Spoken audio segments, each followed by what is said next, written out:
Hello everyone. Today I will recap the movie Guy Ritchie's The Covenant.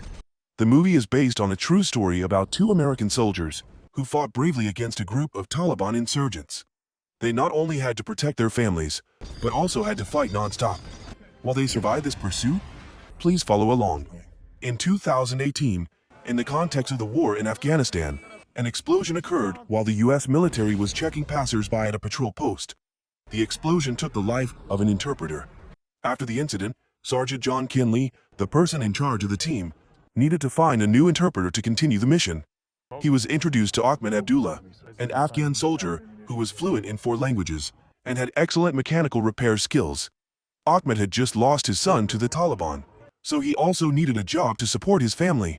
Soon, John's team received a new mission. This time they were going to a village to search every house, because they suspected it was a Taliban weapons cache. Before entering, Ahmed warned John that there would be nothing inside, and that he should check the intelligence. However, John did not believe the warning. When they entered, there was really nothing inside but drug addicts. Then, they received intelligence about another location. John immediately led the team there, but found only a deserted field, without even rats, let alone terrorists. It seemed that they had been fooled twice in a row. After returning to base, John informed his boss about the unreliable intelligence. However, John later received a profile of a suspect with 3 generations of terrorists. He went to Ahmed to help identify the identity and quickly recognized a familiar face. That night, they disguised themselves and went to a market, quickly finding the person in the photo. John asked him to provide information about the terrorist activities, but the young man was very adamant, threatening to kill everyone and asserting that they would not get any information from him. After a while of negotiating, they realized that he was in fact extorting money, and John threw him a sum. Finally, he pointed out the Taliban's hideout and their dynamite-making warehouse. The next morning, they immediately went to the land that the man had directed. However, during the trip, Ahmed felt something was wrong, so he advised John to stop and check. Ahmed warned that this could be a trap, and the enemy might be ambushing ahead. Although John did not completely believe Ahmed's hunch, he did not want to put his teammates' lives in danger, so he decided to stop the car to check. The 2 teammates decided to climb the mountain to check the situation. After looking through binoculars, they reported seeing nothing unusual. However, a drone spotted a bomb crater 8 kilometers away, which seemed to be a trap waiting for them. Ahmed then quickly caught a spy in the army. John was forced to take everyone back to discuss the plan again. The next day, the team continued their journey to the second destination, an old mine 120 kilometers away from the base, equivalent to about a 3-hour drive. When they arrived, they questioned the leader there, but he insisted that there were no explosives and no Taliban people there. However, Ahmed did not believe him and informed John. They suspected that there was something unusual about the mine. John immediately directed everyone to control all the workers and split up to check inside. There, they discovered a bomb-making warehouse and immediately informed John. In addition, through binoculars, John saw a few terrorists hiding inside, so he immediately called headquarters to request support more. Meanwhile, John and his team launched a surprise attack on the terrorist group, easily defeating them. He planted a bomb in the terrorist factory, but just as they were about to leave, another group of Taliban appeared and ambushed, killing a team member named Eddie on the spot. The Taliban group was as numerous as ants. They appeared on the hills and kept shooting. John's platoon immediately responded, leading to an extremely fierce firefight. However, the enemy army was too numerous, combined with the fact that they were well prepared and equipped. So even though John's team tried to fight back, they couldn't.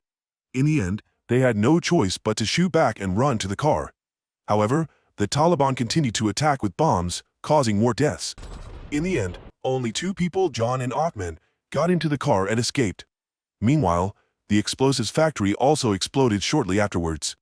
While fleeing, Ahmed repeatedly called the headquarters for help but could not reach them. The Taliban suffered heavy losses, became angry and lost control, and continuously chased them. Finally, one of them shot out Ahmed's tire, forcing the 2 to get out and run into the forest. The pursuers immediately appeared and split up to chase them through the forest. The Taliban commander ordered his subordinates to kill John and Ahmed. Meanwhile, reinforcements arrived, but there was no one else but the dead bodies of his comrades and terrorists. John and Ahmed kept go until they stopped to rest on a rock in the afternoon. John was in great shock at this great loss. In less than an hour, he had lost most of his close comrades, and as a commander, this was hard to accept. Ahmed understood John's feelings, but did not know how to comfort him. Very quickly, the Taliban terrorists chased them, forcing John and Ahmed to run deep into the forest. They did not dare to go out on the main road, because they knew that the terrorists were also hunting them there. While on the run, Ahmed dropped his gun while sliding down the slope.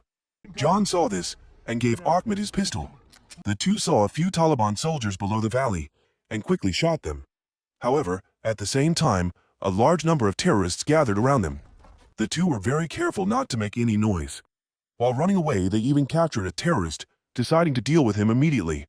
But when they passed through an area, they encountered two Taliban scouting. They pointed their guns at John. However, John and Ahmed quickly shot them down before they could act. But on the contrary, this gunshot attracted the attention of other terrorists, and John and Ahmed's location was immediately revealed. Luckily, they found the cave and quickly hid inside until the Taliban left. The sky was getting dark. John and Ahmed continued their journey on foot back to the headquarters, but their food and water were running out. After wandering for a while, they discovered an abandoned house and decided to stay overnight here to regain their strength for the escape tomorrow. However, the Taliban used binoculars and located abandoned house. The next morning, when they woke up, they sensed danger approaching. As John went to check his surroundings, he was suddenly ambushed and shot in the left arm. He had to hide and try to return fire, but with one hand, he couldn't do anything effectively. One terrorist rushed in and knocked him unconscious with the butt of his gun. They started dragging him into the car. They wanted to make his life miserable from then on. As they were about to leave, Ahmed suddenly appeared as a savior, shooting down the entire group of terrorists and saving John's life. If it weren't for Ahmed, John probably wouldn't have survived.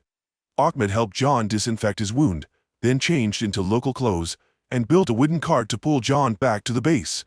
He went continuously day and night, finding his way and taking care of John. During the trip, Ahmed is always wary of Taliban terrorists. The main roads were occupied by terrorists, so they were forced to go through mountain trails, making things more difficult. However, those challenges did not discourage Ahmed. In the end, the two of them found a way to escape. Ahmed used the money he had to buy a used car, thought that he and John would return smoothly. However, on the way, he encountered terrorists. They asked for a ride, and Ahmed was forced to agree. Fortunately, they didn't discover John lying in the car, otherwise both of them would be in danger.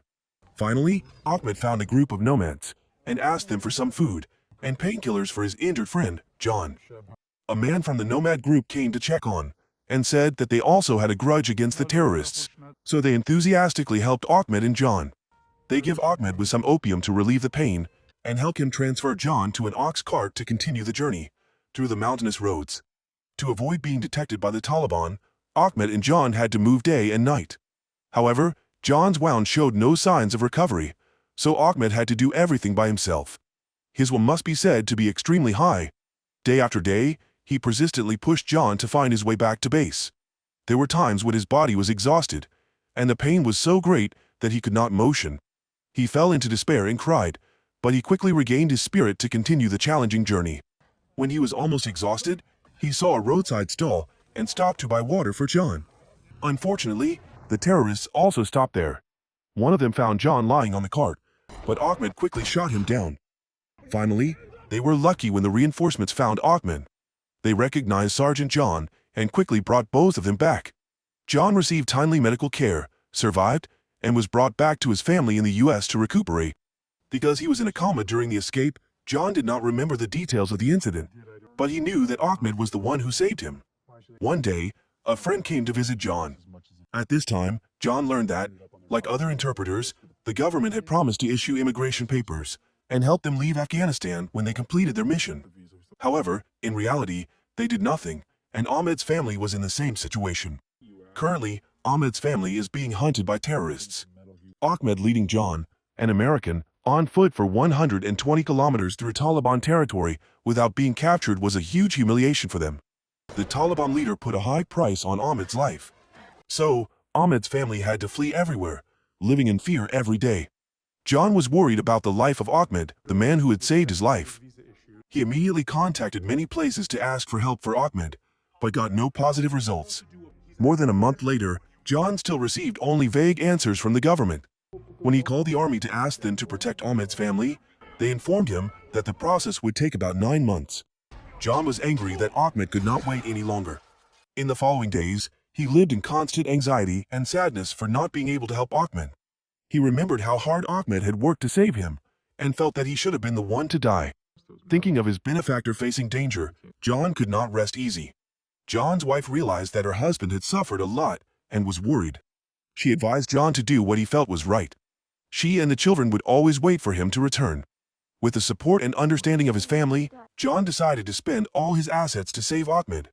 Through a friend, he found a mercenary organization that could help solve this problem. First, he went to see Lieutenant Colonel Vokes to ask for help with the visa procedures for Ahmed's family. With the debt of gratitude that John saved his life in the past, Vokes could not refuse this request. John contacted a private soldier group to ask for help in rescuing Ahmed, but they were busy with another important mission. They could only tell John to go first to find Ahmed's location, then notify them. At that time, they would send a rescue team to bring both of them back. Unable to wait any longer, John agreed and set off for Afghanistan. However, if he appeared under the name of American soldiers to search Ahmed, he might be discovered by the Taliban. Therefore, John was given a new identity, so that he could secretly search for Ahmed as an ordinary citizen. Meanwhile, Ahmed was having a hard time. He and his family had to run away everywhere, but they're constantly found by terrorists, for they had placed a very high reward for his capture. Every time they were discovered, Ahmed could only fight and continue to run away. However, if keep running away like that, it's not the best policy. Without protection from the US government, they would eventually be discovered.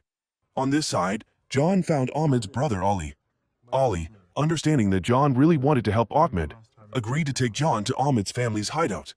They had to pass through several Taliban checkpoints to get there. At one checkpoint, they spotted John, forcing him to open fire in self-defense. However, John did not expect that.